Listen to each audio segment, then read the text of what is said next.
ಯಡಿಯೂರಪ್ಪ ಅಂದ್ರೆ ವೀರಶೈವ ಲಿಂಗಾಯತರ ಸಮುದಾಯದ ಪ್ರಬಲ ನಾಯಕರು. ಇದು ರಾಜಕೀಯ ವಲಯದಲ್ಲಿ ಎಲ್ಲರಿಗೂ ಗೊತ್ತಿರೋ ವಿಷಯನೇ. ಆದ್ರೆ ಯಡಿಯೂರಪ್ಪ ಲಿಂಗಾಯತರೇ ಅಲ್ಲ, ಬಳೆಗಾರ್ ಶೆಟ್ರು ಅಂತ ಯತ್ನಾಳ್ ಬಣ ಹೊಸ ವರಸೆಯನ್ನ ತೆಗೆದಿದೆ. ಸಹಜವಾಗಿ ಇದು ವಿಜೇಂದ್ರ ಅವರನ್ನ ಕೆರಳಿಸಿತು.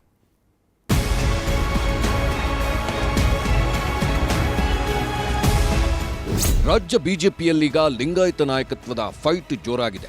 ಯಡಿಯೂರಪ್ಪ ಕುಟುಂಬ ಹಾಗೂ ಬಸನಗೌಡ ಪಾಟೀಲ್ ಯತ್ನಾಳ್ ನೇತೃತ್ವದ ರೆಬೆಲ್ಸ್ ಟೀಮ್ ಮಧ್ಯೆ ದೊಡ್ಡ ಜಟಾಪಟಿಯೇ ನಡೆಯುತ್ತಿದೆ. ಹಿಂದೆಲ್ಲ ದೆಹಲಿ ಮಟ್ಟಕ್ಕೆ ದೂರುಗಳೇ ಹೋದರೂ ಈವರೆಗೂ ಯಾವುದೇ ಕ್ರಮ ಕೈಗೊಂಡಿಲ್ಲ ಹೈಕಮಾಂಡ್. ಯತ್ನಾಳ್ಗೆ ನೋಟಿಸ್ ಕೊಟ್ಟು ಉತ್ತರ ಪಡೆದ ಮೇಲೂ ಯಾರ ವಿರುದ್ಧವೂ ಕ್ರಮ ಆಗಿಲ್ಲ. ರಾಜ್ಯಾಧ್ಯಕ್ಷರ ಬದಲಾವಣೆ ಬಗ್ಗೆಯೂ ಯಾವುದೇ ನಿರ್ಧಾರಗಳೂ ಆಗಿಲ್ಲ. ಈಗ ಯತ್ನಾಳ್ ಟೀಮ್ ಲಿಂಗಾಯತ ಸಮುದಾಯದ ನಾಯಕರ ವಿಶ್ವಾಸ ಗಳಿಸಲು ಪ್ಲಾನ್ ಮಾಡುತ್ತಿದೆ. ಯತ್ನಾಳ್ ಟೀಮ್ನಲ್ಲಿರುವ ಶಾಸಕರು, ಮಠಾಧೀಶರು, ರಾಜಕಾರಣಿಗಳೊಂದಿಗೆ ನಿರಂತರ ಸಂಪರ್ಕದಲ್ಲಿದ್ದಾರೆ. ಅಧಿವೇಶನದಲ್ಲೇ ಲಿಂಗಾಯತ ನಾಯಕರೊಂದಿಗೆ ರೆಬೆಲ್ಸ್ ಟೀಮ್ ಚರ್ಚೆ ಮಾಡುತ್ತಿದೆ. ರಮೇಶ್ ಜಾರಕಿಹೊಳಿ ಇದರ ಉಸ್ತುವಾರಿ ವಹಿಸಿದ್ದು, ಅಧಿವೇಶನ ಮೊಗಸಾಲೆಯಲ್ಲಿ ಸಿಗುವ ನಾಯಕರೊಂದಿಗೆ ಚರ್ಚೆ ಮಾಡುತ್ತಿದ್ದಾರೆ. ಈ ಮಧ್ಯೆ ಯಡಿಯೂರಪ್ಪ ಲಿಂಗಾಯತರಲ್ಲ, ಬಳೆಗಾರ ಶೆಟ್ಟರು ಎಂದಿರುವ ರೆಬೆಲ್ಸ್ ಯಡಿಯೂರಪ್ಪನವರಿಗೆ ಲಿಂಗಾಯತ ಪಟ್ಟ ಅನಿವಾರ್ಯವಾಗಿ ಬಂದಿದ್ದು ಎಂದು ಟಾಂಗ್ ಕೊಟ್ಟಿದ್ದಾರೆ. ಅಷ್ಟೇ ಅಲ್ಲ, ಯಡಿಯೂರಪ್ಪ ಬಿಜೆಪಿಯ ಬ್ಲ್ಯಾಕ್ ಮೇಲರ್ ಎಂದಿದ್ದಾರೆ ಯತ್ನಾಳ್. ರೆಬೆಲ್ ಯತ್ನಾಳ್ ಟೀಮ್ ತಂತ್ರಕ್ಕೆ ಬಿಎಸ್ವೈ ಟೀಮ್ ವೀರಶೈವ ಲಿಂಗಾಯತ ಮಠಾಧೀಶರ ಸಭೆ ನಡೆಸುತ್ತಿದ್ದು, ಬೆಂಗಳೂರಲ್ಲಿ ಸಭೆ ನಡೆಸಿದ್ರು.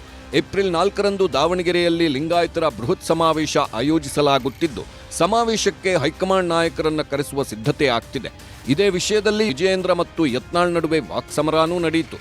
ಕರ್ನಾಟಕ ರಾಜ್ಯದಲ್ಲಿ ಯಾರ್ಯಾರು ಜಾತಿ ಹೆಸರು ಹೇಳ್ಕೊಂಡು ರಾಜಕಾರಣ ಮಾಡೋದಕ್ಕೆ ಹೊರಟಿದ್ದಾರೆ ಅಥವಾ ಮಾಡ್ತಾ ಇದ್ದಾರೆ, ಅವ್ರು ಕೇವಲ ಶಾಸಕರಾಗಿ ಮಾಜಿ ಸಚಿವರಾಗಿ ಉಳ್ಕೊಂಡಿದ್ದಾರೆ. ನಿನ್ನೆ ಕೂತವರಲ್ಲಿ ದೊಡ್ಡ ಲೀಡರ್ ಇದ್ರಿ ಏನ್ರಿ? ಆ ಸ್ವಾಮಿಗಳು ಯಾರು, ಅವ್ರು ಯಾವ ಡ್ರೆಸ್ ಹಾಕಿದ್ರು ಆ ಸ್ವಾಮಿಗಳು ಮುಖನೇ ನೋಡಿರ್ಲಿಲ್ಲ. ಎಲ್ಲ ರೆಡಿಮೇಡ್ ಹಾಕೊಂಡು ಬಂದು ಕೂತಿದ್ರೆ. ಅಲ್ಲಿ ಯಾರೋ ಒಬ್ಬರು ಪ್ರತಿಷ್ಠಿತ ಸ್ವಾಮಿಗಳು ಇರಲಿಲ್ಲ, ಪ್ರತಿಷ್ಠಿತ ವ್ಯಕ್ತಿಗಳಿರಲಿಲ್ಲ. ಅದು ವಿಜಯೇಂದ್ರ ಗ್ಯಾಂಗೇ ಮಾಡಿದ್ದು, ಏನು ಬೇರೆ ಇದೆ ಜಗತ್ತಿಗೆ ಗುರುತಿಲ್ಲ. ವಿಜಯೇಂದ್ರ ಗ್ಯಾಂಗನೇ ನಿನ್ನೆ ಲಿಂಗಾಯತರ ಸಭೆ ಮಾಡ್ಯಾರ. ಯಾರು ಈ ನಾಡಿನಲ್ಲಿ ಎಲ್ಲ ಸಮುದಾಯಗಳನ್ನ ವಿಶ್ವಾಸಕ್ಕೆ ತೆಗೆದುಕೊಂಡು ಎಲ್ಲ ಸಮುದಾಯಗಳ ಧ್ವನಿಯಾಗಿ ಇವತ್ತು ಹೋರಾಟವನ್ನು ಮಾಡಿದ್ದಾರೆ ಯಡಿಯೂರಪ್ಪನವರಂತ ನಾಯಕರು. ಮಾಜಿ ಮುಖ್ಯಮಂತ್ರಿಗಳಾಗಿದ್ದಾರೆ, 4 ಬಾರಿ ಮುಖ್ಯಮಂತ್ರಿಗಳಾಗಿದ್ದಾರೆ.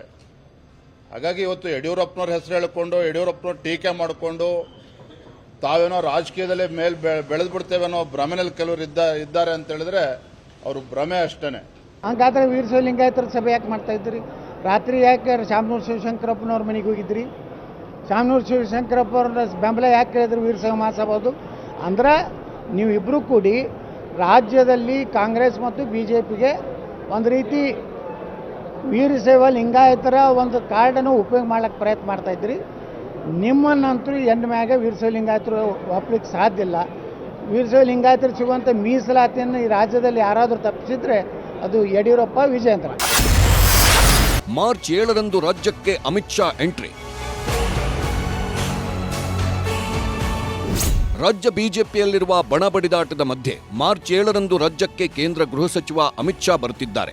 ಬಣ ಬಡಿದಾಟಕ್ಕೆ ಮದ್ದು ಅರಿದು ರಾಜ್ಯಾಧ್ಯಕ್ಷರ ಆಯ್ಕೆ ಕಸರತ್ತಿಗೆ ಅಮಿತ್ ಶಾ ಬ್ರೇಕ್ ಹಾಕುತ್ತಾರಾ ಎಂಬ ಚರ್ಚೆ ಶುರುವಾಗಿದೆ. ಅಮಿತ್ ಶಾ ಭೇಟಿ ಮಾಡಿ ವಿಜಯೇಂದ್ರ ವಿರುದ್ಧ ದೂರು ನೀಡೋಕೆ ರೆಬೆಲ್ ಬಣ ಸಜ್ಜಾಗಿದೆ. ಮತ್ತೊಂದು ಕಡೆ ಬಣ ಸಂಘರ್ಷದಲ್ಲಿ ತಟಸ್ಥ ನಾಯಕರ ನಡೆ ನಿಗೂಢವಾಗಿದೆ. ಬಿಎಸ್ವೈ ಆಪ್ತರು ಹೆಣೆದಿರುವ ತಂತ್ರಕ್ಕೆ ಲಿಂಗಾಯತ ಹಿರಿಯ ನಾಯಕರು ಬೆಂಬಲ ಕೊಡ್ತಾರಾ ಅಥವಾ ತಟಸ್ಥವಾಗಿದ್ದು ಯತ್ನಾಳ್ ಟೀಮ್ಗೆ ಸಾಥ್ ಕೊಡ್ತಾರಾ ಎಂಬುದು ಈವರೆಗೂ ನಿಗೂಢವಾಗಿಯೇ ಇದೆ. Bureau report, news 18.